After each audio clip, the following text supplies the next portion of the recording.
3:30 বাজে, আমার ঘুম ভেঙে গেছে আর বাইরে এত জোরে জোরে কুকুর ডাকতেছে।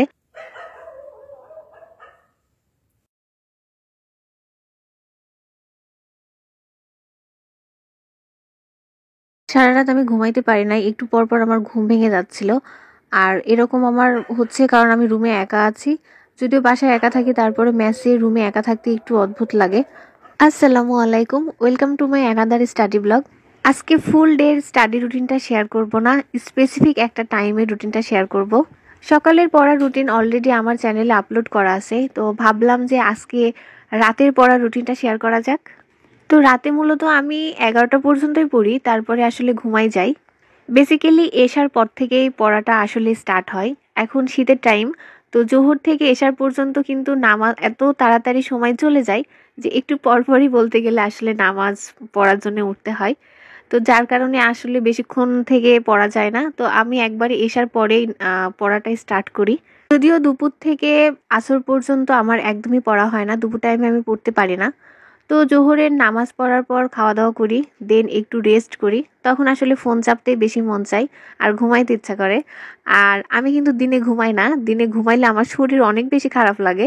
তো দিনে ঘুমানোটা আমিও নিজেও পছন্দ করি না আসলে। তারপরে আসরে নামাজ পড়ি, দেন আমি যে কোরআন শিক্ষার ক্লাসটা করতেছি ওই ক্লাসটা থাকে 1 ঘন্টার মতো, তো ওই ক্লাসটা করি। তারপরে বিকেলের জন্য কিছু নাস্তা রেডি করি, মানে ক্ষুধা তো লাগে আসলে বিকেল টাইমে। তো তারপরে হচ্ছে মাগরিবের নামাজ পড়ি, মাগরিবের পরে টুকটাক কিছু কাজ করলে তারপরে এশার আজান দিলে দেন নামাজ পড়ে তারপরে আসলে পড়াটাই স্টার্ট করি। 8:30 থেকে 11টা বা 11:30 পর্যন্তই পড়ি, তারপরে ঘুমাই যাই। অনেকে রাত জেগে পড়ে, অনেকে সকালে পড়ে, তো যার যে টাইমে কমফোর্ট ফিল করে, ব্রেন যে টাইমে আসলে বেশি অ্যাক্টিভ থাকে ওই টাইমেই পড়া উচিত। কারো দেখে রাত জেগে পড়া, কারো দেখে সকালে উঠে পড়া, ব্রেন আসলে এটা নিতে পারে না, তারপর আসলে আমরা ফোর্স করি যে ও উঠতেছে আমাকে উঠতে হবে। আসলে বিষয়টা এরকম করলে পড়া তো হবে না, উল্টা আরও বেশি শরীর খারাপ করবে। তো যখন আসলে ব্রেন অ্যাক্টিভ থাকে তো ওই টাইমে উঠে পড়া উচিত। তো এই সব কিছু মিলায় অনেক টেনশনে থাকি। তার উপরে ন্যাশনাল ইউনিভার্সিটি, যেটা উদ্ভট উদ্ভট সব নোটিশ দেয়, যার কিছুই বুঝি না, কখন কোন কথা বলে আসলে ওরা নিজেও জানে না। পরে হয়তো চেক করে না যে আমি কি নোটিশ দিয়ে দিলাম।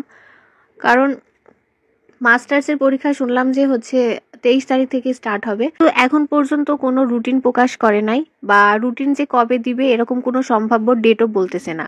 তাদের ওয়েবসাইট ঘাটাঘাটি করলে, পেজগুলো ঘাটাঘাটি করলে অনেক রকমের তথ্য পাওয়া যাচ্ছে।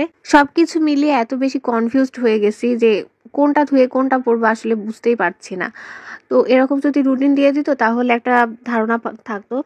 তো যাই হোক, রুটিন যেদিন দেয় দিবে, পরীক্ষা তো হবে একদিন, আজ হোক কাল হোক যেদিন হোক হবে। তো এখন হচ্ছে মূল কথা হচ্ছে পড়াটা শেষ করে রাখতে হবে, যেন রুটিন দেওয়ার পরে আসলে বেশি চাপ না থাকে। তো এখন থেকে আসলে পড়াটা শেষ করে রাখতে হবে, যেদিন দেয় দিবে। আমাদের কাজ হচ্ছে পড়া শেষ করা, আমরা হচ্ছে পড়াটা শেষ করব, বাস এইটুকুই বলতে পারবো, আর কি বলবো। এতদিন তাদের অত্যাচার সহ্য করে গেছি, আর এই তো কয়েকটা দিন তাহলে আসলে ন্যাশনাল ইউনিভার্সিটি থেকে বের হব। তো তাদের উদ্ভট উদ্ভট নোটিশও দেখা লাগবে না, কোনো কিছু দেখা লাগবে না। তো দেখা যাক কতদিন পর পাওয়া যায় রুটিন, নাকি ঈদের পরেই আবার বলবে যে ঈদের পরেই এক্সাম হবে। তো এটাও একটা ভাবার বিষয়, কারণ বিসিএস এর আবার এক্সাম হচ্ছে মে মাসে, তো ঈদের পরে হইলে তো দুইটা সবকিছু মিলাই অবস্থাটা মেবি ভালোই থাকবে আমাদের। আমার ভিডিও যারা দেখে তাদের মধ্যে কাদের সংখ্যা বেশি?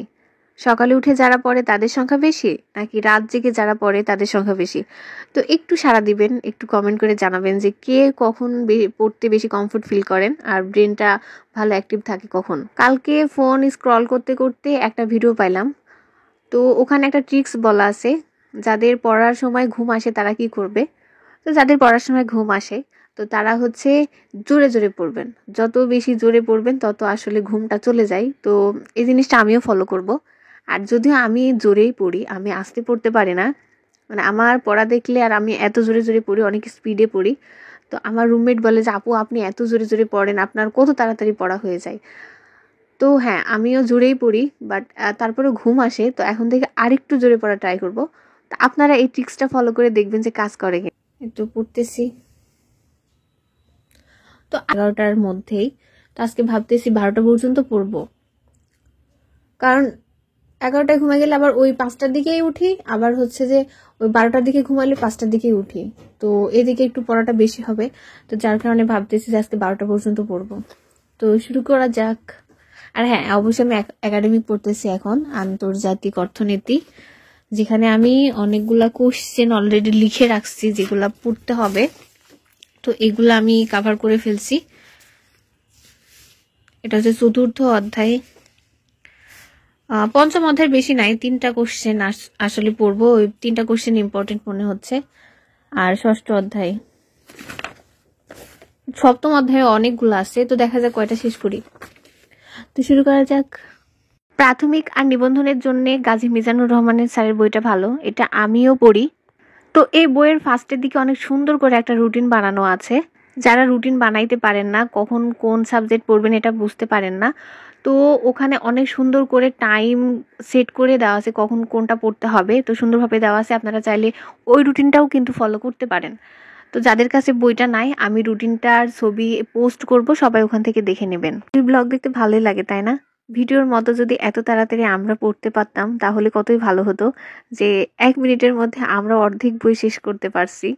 আই থিঙ্ক রাতের পড়া আমার ডান। এখন বাজে 11টা 50। তো এখন আমার ঘুম পাচ্ছে আর আমি ঘুমাবো, কারণ আমি বেশি রাত জেগে পড়তে একদমই পারি না। এখন 3:30 বাজে, তো লিটারেলি আমার ঘুম ভেঙে গেছে। যদিও পড়ার পরে ঘুমাইছি, বাট একটু পরপরই খালি ঘুম ভেঙে যাচ্ছে। তো আমি যখন রুমে একা থাকি তখন আসলে এই প্রবলেমটা হয় মাঝে মধ্যেই।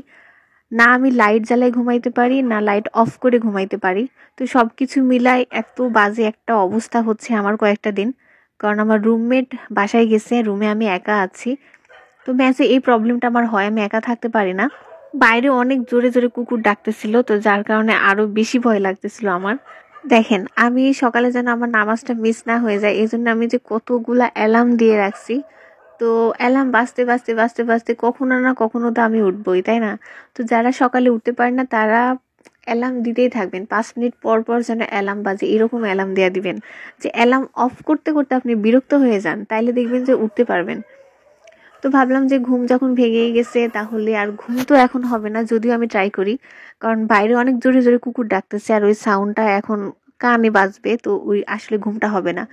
কারণ গরমের টাইমে ফ্যান চালাইলে বাইরের শব্দটা ওইভাবে আসে না, কিন্তু শীতের টাইমে তো সব কিছু অফ থাকে, তারপরেও মানে সাউন্ড একটু বেশি জোরে আসে। তো ফ্রেশ হয়ে আসি, ফ্রেশ হয়ে আসার পরে পড়াটা শুরু করি।